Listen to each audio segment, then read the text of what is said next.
You know what's a fantastic motivator for men? Shame. I'm telling you now, it works. Shame. If I'm around my house and someone was getting fat and all of us were to go, "You're a fat fuck, what are you eating that for?" I guarantee they'd train. Shame works with men.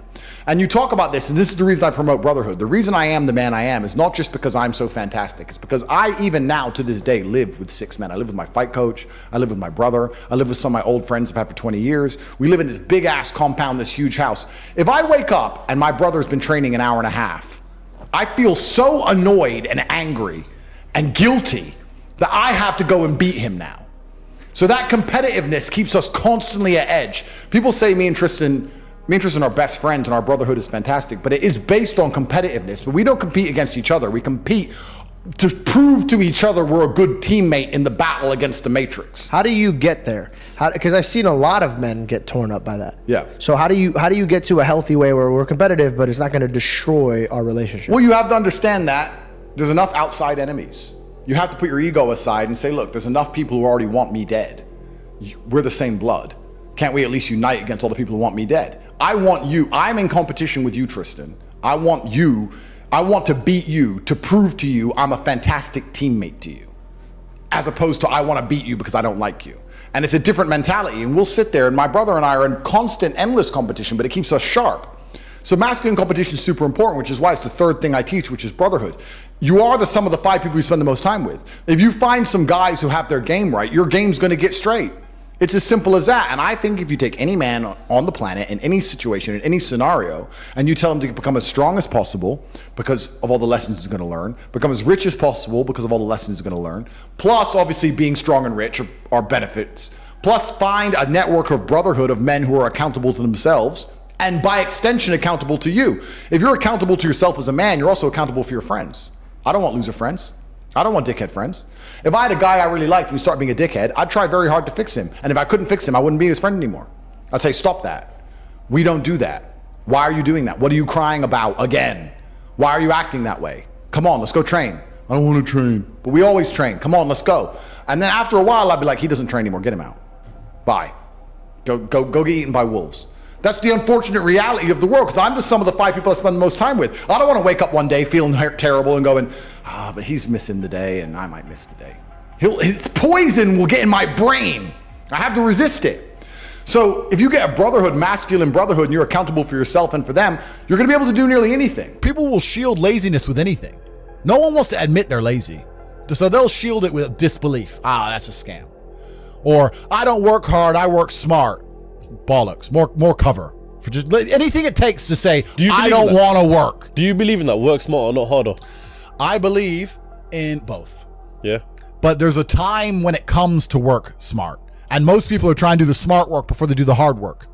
It's kind of like talent, right? You don't notice if you're talented at something until all the hard work's done. Yep. I could be the most talented tennis player in the world, but I don't play tennis. So if I go down the tennis court, Joe Schmo's going to smoke me. I don't get to see my talent until I've worked so hard that I'm in the top 1%, and now I'm beating them because I have some God-given gift. Yeah. You understand? Yeah. You have to do the hard work first. If there's no hard work, there's no smart work. So someone's going to sit there and go, I work smart, I don't work hard, so I only have to work an hour a day. If working smart gets you a lot done in an hour a day, then you should work smart for 12 hours a day and get 12 times the work done. I am absolutely and utterly a believer in hard work. I'm a proponent of hard work. I have all this money and all I do is work. My entire life is work. This podcast is work. I'm getting in the car, I'm going to another meeting, work. I'm going to fuck a bitch, that's work. She's going to be on my arm at the fucking Cannes at the film festival. That's more credibility. I consider it work to fuck her. That's work. I want to go to the gym so I'm in good shape, work. It's all work. My entire life is work. And people don't want to look at life that way. They want to talk about work-life balance and being lazy and all this crap. I don't believe in any of that. I believe in, if you want to win, you have to outcompete the man who's prepared to do nothing but work. It's player versus player. If you're going to sit there and go, I don't want to work more than an hour a day, well, the guy who does want to work more than an hour a day is going to beat you. And no matter how smart you are, there's always a smart dude who's doing the same smart work you are for more hours than you're doing it. That's just the nature of the game. And we talked earlier about speed. Most people go, it's only 2 weeks. It's only a week. It's only a week. The people who say it's only a week are the people who are broke. They don't value time. That's the reason you're all poor, because you say it's only a week. So, it's tomorrow. Oh, I'll do it later. It's only an hour. It's only a day. It's only a minute. You are competing against people like me. We do not waste a second. Being a normal man or an average Joe is always going to suck. the only way to have a good life as a man is to be exceptional in some fields. Here is how you do it. Yeah. You need to work your ass off. They delete me. They want men to stay depressed, semi-depressed, miserable, paying the taxes, just rich enough to pay tax, too broke to do anything else. Yeah. And that's where they want you. So they don't care about men's mental health either. They don't care how many men kill themselves. They don't give a shit. And this is why I talk about the Matrix. People say, why do you talk about the Matrix all the time? And I say there are people who are living right now in a computer-generated reality. If you believe everything you're watching on the news, you are believing a complete false version of reality. And the idea of that reality is to keep your brain occupied enough so that you'll continue to do a shit job for shit wages and pay your taxes until you die. That's exactly that's the plot of the Matrix movie. They are abusing your body and controlling your mind so that your body will sit there and do what they need it to do until you're no longer useful anymore. And that's exactly what's happening.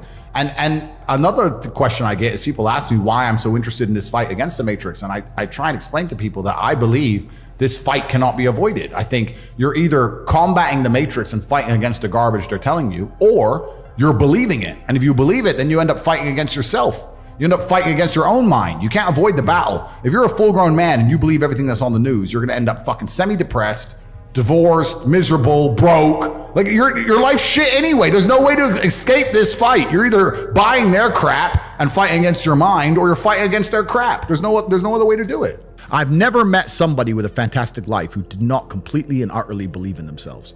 I've never seen somebody massively succeed and they didn't believe in themselves, ever. I've never seen somebody who just allows life to happen to them and become blown off course by some sadness, end up doing massively monumental and important things. I've never seen it. And if she leaves me afterwards, let's say she just likes to leave men, I don't care. Yeah. I'm still working. You're still crying. You can't possibly ever beat me. I will continue to beat you into eternity, as will my bloodline. You will sit and pay the price for the rest of your human years. Even your ancestors above you are disappointed in you, and your offspring for the rest of your lineage will look up and say, my great-great-great-grandfather was a loser because I broke his heart, and now we've been broke ever since. Yeah. Chess and fighting are remarkably similar. Very. You have to know what your next move is going to be countering his next move. And there's no luck. If you lose, you made a mistake. There's no such thing as a lucky punch. If I'm losing a fight, or if I'm beating some guy up, and he hits me with one shot and knocks me out, and people go, that's a lucky punch. He's trained his whole life to punch people in the face, and he punched me in the face. You call that lucky? I call that good. I think it was a very good punch. Excellent. Probably his best punch of his career. No such thing as lucky punches. Same thing with chess. If and you also lose, you left your guard down. Absolutely. It's my fault. Same thing with chess. Brutal self-accountability. If you lose, you made a mistake somewhere. How do you learn that? You have to go back, reflect. You have to watch the game back, play the game back. Where did I make the mistake? You don't blame your opponent, you blame yourself always in chess. It's self-accountability. So when I stopped playing professional chess, I decided to move over to fighting because they're very similar. It's one-on-one, it's not a team sport. So that's why I chose to fight, but I never considered fighting fun. I never took it as, ha ha ha, this is fun. I was out to hurt people, for real. Firstly, let me tell you something about myself and most rich people. We don't own anything. I don't own anything. I don't own anything. There may be a trust fund in Ecuador that owns a company in Singapore that might own a yacht that I can borrow, for example. But I don't own shit. So that's the first thing. The second thing, you have all these different jurisdictions around the world. It's extremely complicated. How are you going to tax a rich guy? He has houses here, houses there, company here, company there, all the companies making a loss. Does Starbucks pay tax? No, Starbucks supposedly doesn't make money. Supposedly Uber's never made profit. An app on the phone with millions of cars around the world and people working endless hours for them and them getting a cut of it to run an app. Supposedly they've never made profit, never paid a penny tax. Funny how that works. You can't tax the rich. It's too complicated. You can't tax the rich. It doesn't work. All you're going to do is just drive them into other countries. If England right now today were to announce a huge tax on the rich people would just go, oh, cool. I'll base my company out of Belize. 2 pieces of paper, fuck you. We don't really learn lessons unless they're learned the hard way. Yeah. I believe that unless a lesson has taught the hard way, you're not going to learn it. You can have so many near misses and people won't learn their lesson. Bro, you must know a guy who goes out there, nearly crashes his car, doesn't slow his ass down till he wrecks it. Yeah. Like, this is how people are, right? So you need that pain for the lesson to sting enough to really genuinely go inside of your mind. And it's the same with everything. It's the same with driving a car or business. Truthfully, if you want to learn a lesson about business, you're going to have to suffer at some point, right? So we always say that most people are not successful with their first companies, X, Y, Z, blah, blah, blah. I get that. The truth is there's a lot of people who make a lot of money with their first company, but they just spunk it act an idiot, and it all blows up in their face. And that's how you get the discipline on your fourth company, that when you have 3 million in the bank, you just leave it there. You know, and don't be done with it. So you need to go through some pain. You need to experience some negative things. You need to have to a degree some trauma to really even learn any lessons. So yeah, business studies, you're right. The book, that's not going to teach you anything about business. You need to get out there on the streets. You need to make mistakes. You need to suffer. You need to have the tax man knocking at your door. You got to deal with all that stuff so that you make sure it doesn't happen again. I really think that humans are stupid enough to only learn the hard way. That's kind of how it works. The problem with owning something is that it can be taken from you. So let's look at it the American way. In America, litigation is a big problem. Everyone gets sued all the time. So you don't want to own anything, because if you get sued, then you're going to have to pay that debt, and you might have to sell your assets to pay that debt. Not if it's in a company though, if it's in a limited company. Correct. This is the point. So people don't own anything themselves. Okay, so they only feel their company. It's a limited company owns it, a trust owns it. Exactly. So you understand what I'm saying? Yeah. Look at the Panama Papers. Yeah. Look at it. And then it gets really complicated. And this is what I'm saying, where the average Joe Schmo at home has no idea how this stuff works. Yeah. Because let's look at Nike, for example. Nike doesn't pay any tax. Why does Nike not pay tax? Well, I'll give you a very simple version. They have two companies. One set up in Belize with a 1% tax rate. One set up in Europe. The one set up in Europe sells Nike trainers, pays all the staff, pays the stores, sells all the shoes, makes all the money, boom, boom, boom, makes millions and millions and millions in profit. The one in Belize owns the trademark. So after 100 million, 200 million, whatever it is, comes into the European company, the European company has a debt to Belize to use the trademark of all the profit. Isn't that coincidental? Yeah, right. That goes to Belize. Then Belize government comes along and goes, give us 1%. Nothing. Boom, boom, done. Tax paid. It's all a scam. It's all a lie. It's all a scam. The person who get fucked, it's always the same. It's the guy in the middle. Yeah. The guy in the middle is going to get wrecked. It makes me laugh when they talk about, we're going to increase taxes, da-da-da. When they talk about increases taxes, they're not trying to chase down the billionaire on his yacht, because they can't. They're trying to chase down the guy with an address, who can't move, can't leave. He has a mortgage debt, 2 kids and a dog, living somewhere in Sunderland, and he's stuck there. I walk in a gas station, put a mask on. No, I won't serve you. Okay, is the gas free? Because I've filled up. So you're gonna take my money, or I'm gonna have free gas? No, you have to pay. Well, then fucking serve me, dummy. Put a mask on. No, it's just some stupid thing. In the end, they take my money. It was a big waste of everybody's time. And I'd say to them, bro, you're earning 700 pounds a month working for a corporation that wouldn't give a fuck about you if you got stage 5 cancer.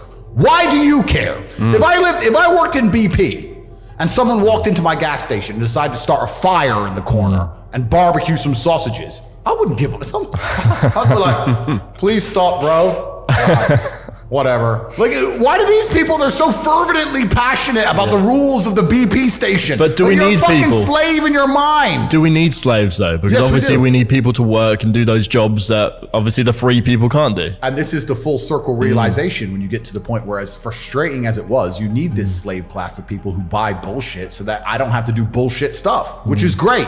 But usually the bullshit people can't tell me what to do. It's only during COVID they were allowed, and now that's all over. They can't tell me what to do anymore, so it's fine. But if you're and not everybody's mind can be free, because in society it would break down. But of course, some people's minds are designed for freedom and some people's aren't. But it's amazing when you're talking to the slave mind, trying to get through to them. You have two choices. Either you understand what's happening in the world today and you're on the side of good and you're fighting against the Matrix, or you've accepted all the Matrix programming to pretend that there is no battle, and then by extension you're going to end up fighting against your own mind. And you're going to be in a fight either way. Your mind's either right and you're fighting externally against the enemy, or you've accepted the Matrix programming and you're sitting there fighting against your own depression, your own anxiety, fighting against your own struggles inside of yourself. You're going to fight anyway. There is no way to avoid this. So you have to make a decision. Do you want to have control of your own mind and control of yourself and fight for God and fight on the side of good against evil?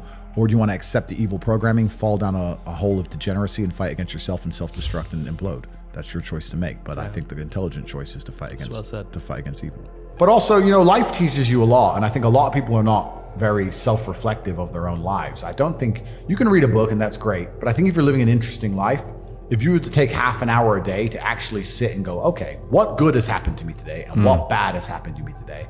Why have those things happened and how can I prevent them from happening again? Most people don't, that kind of crap doesn't even cross their minds. Like every day I will sit at the end of the day and go, what bad has happened to me today? How did that happen? Did I get caught slipping was I on the street and some guys come up to me and it could have been a dangerous situation? Like, how could I genuinely have improved my reality? And you can self-reflect and teach yourself everything. But that's total ownership of your life, isn't it? But you have to have. But a lot of people don't. You have to have ownership of everything good that's ever happened to you and everything bad that's ever happened to you. I have complete ownership for the fact I was canceled. I don't sit there and go, oh, they're lying about me. Yes, they're lying, but I still own it completely. They're lying about me and they're talking shit, but I own it and I took responsibility for it, and I sat there and I took absolute accountability, and I thought, okay, how can I turn this in my favor? And I beat them. If I'm walking down the street and it starts to rain, I take responsibility for that. I didn't have to be in rainy London. I could have been somewhere else. I could have brought an umbrella. Could have took a car. I am responsible for getting wet in the rain. And there's people out here who just don't take any responsibility for their own actions, let alone the weather. If you take complete self-accountability and you self-reflect, you can learn a whole bunch about life. But could you not just say that it's raining, this is unfortunate? No, but that's what losers do. It's raining. I'm unlucky. I must be a loser. No, but that's what they'll say. I got wet because it rained, not my fault. Whereas I'll say I got wet because I did not prepare for the rain. As the world gets more messed up, which it is, people are going to learn some very abrasive, harsh lessons. And sometimes when you've gone through a very harsh lesson, to be given a solution which isn't harsh, you're not going to believe it. To be given a harsh solution makes you feel like, okay, this guy knows exactly what he's talking about. As a man, your life is supposed to be shit. My argument to this is people go, oh, I don't feel good. I say, good. Your life as a man is going to be terrible the entire time. Who told you at any point, I don't know what the Bible says, I haven't read it cover to cover like I've read the Quran, but I don't think the Bible says you're supposed to be happy all of the time. I think follow your passion is also a terrible piece of advice. Yeah? Yeah. People say, hey man, you need to find what you're passionate about and do that. And what they're trying to say is only do what you like because you have no motivation to do anything else. And motivation in and of itself is a scam. I don't believe in motivation. I believe in discipline. I am not motivated to do the things I'm supposed to do every day. I don't wake up full of like joy that I have to go to the gym or that I have to work or got to deal with crap. I don't feel motivated to do them. I'm disciplined. I do them regardless of how I feel. Whether I'm in the mood to do it or I'm not in the mood to do it, it gets done. That's discipline. Discipline's a real thing. Motivation is fleeting. Yeah. You're never going to be permanently motivated. So when someone comes along and says, oh, do what you're passionate about, what they're saying is you'll have endless motivation and then you'll be able to try hard. If you're the kind of person who can only try hard at something he enjoys, then you're going to fail. Because most things you enjoy don't pay any money. If they paid money, you wouldn't enjoy them. It's called a job, right? Nobody likes their job. You like your hobby. I'm sure you like playing video games. Maybe 1%, 0.1% can make money from video games, right? Most people, you ain't ever going to make it. Yeah. Do you think the guy in China who owns a concrete plant is passionate about concrete? Do you think he's sitting there stroking it at night, naked in bed? Fuck no. It's money. Be passionate about success. If you're passionate about money, then you can be passionate about anything. I'll be passionate about any business on earth that pays me. If you pay me $1 billion to dig that hole, I'll be very passionate about that hole. I will dig that hole with passion for the cash. Yeah, because you know the cash. For the money. Yeah. That's right. So when people come along and say, oh, you need to find something you're passionate about, follow your passion. Bro, you're going to follow your passion to the fucking food bank. You're never going to make any money that way. You have to sit there and go, what is going to pay me? It's not about detaching yourself from your emotions. I feel every single emotion. It's just about using them. It's using them all in a positive direction. Yeah. If I feel extremely happy and excited, I'm going to use that as motivation or energy to do amazing things and do good and work hard. If I feel absolutely depressed and distraught, I'm going to use that as endless energy and motivation to do amazing things and work hard. It doesn't matter what you give me. Energy cannot be destroyed. It can only be converted and transferred. It doesn't matter what fuel you give me. If you give me diesel, petrol, kerosene, vodka, doesn't matter what you put inside of my engine. Hard work is going to come out. Absolutely. Success. That's all I know how to do. Yeah. That's all I know how to do. It doesn't matter what fuel you put in my engine. My engine only knows how to do one thing, and that is succeed. That's all I know how to do. Yeah. So it doesn't matter what you feed me with. I'm going to be massively successful regardless. When I was broke, when I was on a council estate in Luton, I thought everyone was poor. And now that I have money, it kind of feels like everyone's rich. I go to buy a plane and they're like, no, I'm sold out. I thought you fucking sold out of planes? I go to buy a Bugatti and they're like, sold out. I'm like, all the shit. Who are these people? Yeah, everyone's bought everything. Like, Yeah. And it's crazy how many people out there have such ridiculous sums of money, truly ridiculous sums of money. There are so many rich people in the world, and it's kind of like your reality is based on, it's the Matrix, right? If you're broke, everyone's broke. If you're rich, everyone's rich. And a lot of people have this separation. I was lucky to live in both worlds, but a lot of people have this separation. Yeah. So I've had this conversation with a bunch of people, and my basic premise is that I refuse to believe in things that take power away from me. If you are in a haunted house and you believe in ghosts, you're scared of the haunted house. If you're in a haunted house and you don't believe in ghosts, you're just in a house and you don't care. So I don't like the idea when someone explains to me the idea of one day waking up and being miserable and not wanting to live anymore, and it's nothing to do with my circumstances and I have no power over it, and no matter how good my life is, I'm still gonna feel terrible and I'm gonna wanna die. That's not an idea I subscribe to. That's not a reality I'm ever going to want. But that's for a myself. reactive depression, isn't it? You can be reactive depressed for the day, for example, or for a while. Or even chronically. You know? Feeling depressed is real. Yeah. Depression as a disease, I do not subscribe to. The idea, I believe, that if you feel depressed, something is depressing you, and you should try your best to fix it. You should take control of your life and do your best to fix it. The idea, but they don't say that. They don't talk that. They say depression like it's this magic thing that comes out the sky and it gets in your brain. You're sad no matter what, and there's nothing you can do about it, and you need to only take pills. And I think that's a very bad way to look at the world, and that's a bad idea to subscribe to. And if you start to feel depressed, let's say your girl leaves you and you start to feel depressed, but you believe in the idea of depression, you're now going to start diagnosing yourself as clinically depressed, self-hypnosing yourself into hypnotizing yourself into being clinically depressed. And it's amazing how you can speak things into existence. I cannot become depressed because I don't believe in it. I think we're here to struggle and to learn. I don't think we're here to be happy. That's why when we keep going back to the happy argument, I've always found that kind of frustrating and annoying. When someone goes, oh, but I want to be happy. Why? Why? Why do you want to sit there and laugh like you were happy your entire childhood? That's your happy days. You're allowed to be happy as a kid. Finished. It's all over now, right? You're a man. You have responsibilities. I think we're here to do important. Provide, protect, and we're also here to do important things. And important things are going to be difficult, and they're going to be hard, and you're going to get frustrated. But that's what gives you purpose. I don't see anyone who's chasing happiness. I think that's a very feminine frame. I understand why some women just want to be happy. I don't know how it feels to be a girl because I'm not one. But in my experience, I know women who just want to be happy. Yeah. Girls just want to have fun. Fine. But you're a man, right? And if you're a man, then it's absolutely an utterly different experience of life. I think we're here to struggle. I think we're here to endure pain. I think we're here to just see how hard we are to kill. I think that going through terrible things and living through them and coming out the other side is one of the most fantastic things about being human.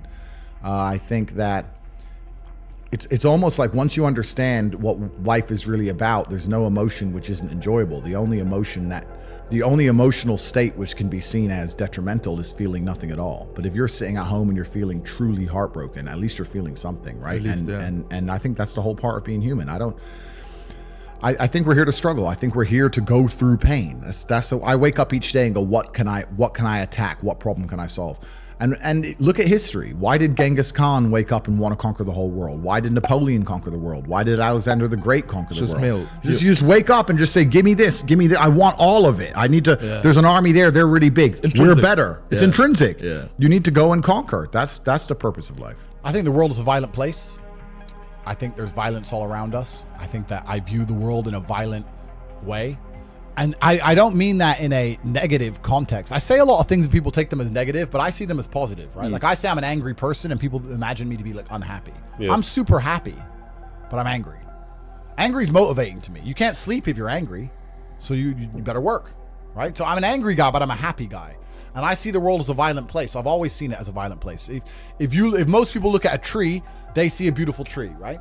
If I look at a big, strong, beautiful tree, I think he must have fucked up every other little sapling around him. He took all the water, took all the nutrients, he destroyed them all. There was once 20 trees, and all 19 are dead. And they got one tree left, the big G, top G tree. Top tree. Tate. That's it. That's violence. Violence got him there. Right? He destroyed his enemy. That's how he got to the top. You see a beautiful tree, I see violence. You understand? And that's the true nature of the universe. You have to learn that you have to take things from other people. And by taking it, I'm not saying go rob a bank. I'm not saying that. I'm saying completely the opposite. You can be a philanthropist. I'm taking money from everyone inside of HU, but I'm changing their lives. It's a good thing. You can take money in a positive way. Most people don't look at life that way. And when you look at life that way, you need to start identifying. One of the things we teach inside of HU is to identify every single time your money is taken from you. The only thing I will say I don't like about being banned is that you get 3 lives when you attack powerful people. They first ban you and try and shut you up. Secondly, they'll put you in jail for something you didn't do. And thirdly, they'll kill you. So I've used my first life, which is kind of upsetting. when you know that next is going to be some false charges. The two worst ones. If you survive the false charges, you just die. Jesus. So that's kind of upsetting. I like to think that people at home know if I ever ended up in a jail cell and the media started printing why, that they'd know it's a pure lie and they made it up. Yeah. But that's kind of scary. Outside of that, the ban in and of itself has not. I don't care, bro. It's made no difference to my life. You need to get a piece of paper or understand on a scale of 1 to 10 and say, how stressed do I want to be?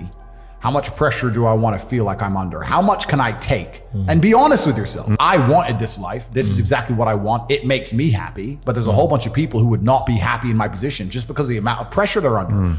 In my last cancellation, we had press trying to find my mother, family members doxxed. My last 20 ex-girlfriends called and offered a bribe, effectively 100,000 pounds, to do a negative story on me. None of them turned. Bank accounts frozen, travel bans, all my social media is deleted, all over the news, national news, I'm evil, press releases in the schools saying that I'm bad for young men and I'm misogynistic. Like, most people are not prepared for that level of pressure. I slept fine. Most people would be like, whoa, there are death threats. Like, most people can't handle that. I can handle it fine. Most can't. You have to decide what you want to deal with. So when you're setting your expectations, it shouldn't just be about how much money you want to make. It's truly about how stressed and how much pressure do I want to be under. I actually enjoy it. I'm a warrior. I'd be bored in the other way. I want people coming for me. That's what I want. But if you don't want that, then don't build a life that does that. I think if I were to talk to Tyson, or Tyson were to talk to anybody, he'd say the same thing. He'd say, look, end of the day, even if you're struggling, it's you that's going to have to get up and get the work done and change your life. I think that a lot of the help, which is being purported now by the system, by the Matrix, isn't designed to help. I think it's designed to keep people in this state of depression, because when you're depressed, you're submissive. You don't care about what happens to you if you're depressed. Depressed people aren't going to riot against a new law or against COVID tyranny because they're depressed. They're too busy. They're at home and they're sad.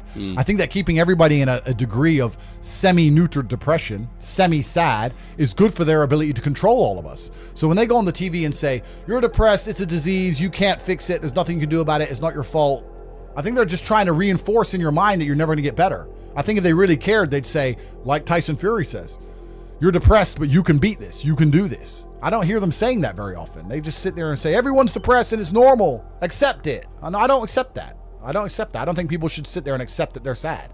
Change it. I think only you can change it. That's what I believe. God created us to learn and understand ourselves and understand other people and understand the world. And what did I say earlier? I said that you don't learn a lesson or you don't appreciate something without pain. So you have to struggle to learn anything. There's only two ways to learn things, the hard way or the harder way. If you're smart, you can learn the hard way. But in my experience, 99% of the planet only learn the hardest possible way. If the lesson's even 85% effective, they'll make the same mistake. It's only when they completely decimate and destroy an element of their life do they sit there and go, oops, now I get it. No. That's how it goes. If you start with a good team, you're going to make it. That's really true. Brotherhood in and of itself is so valuable. If you sit around with 20 people and none of them are lazy and none of them are snakes, you're going to be fine. So you need to have people you can give word. This guy's in charge of this thing. That guy's in charge of this thing. Delegate people, different roles, different tasks. Absolutely. You got to have a team. You got to have a network. And my network is so strong. That's one of the big advantages I have. I have people around me who I can genuinely, seriously trust.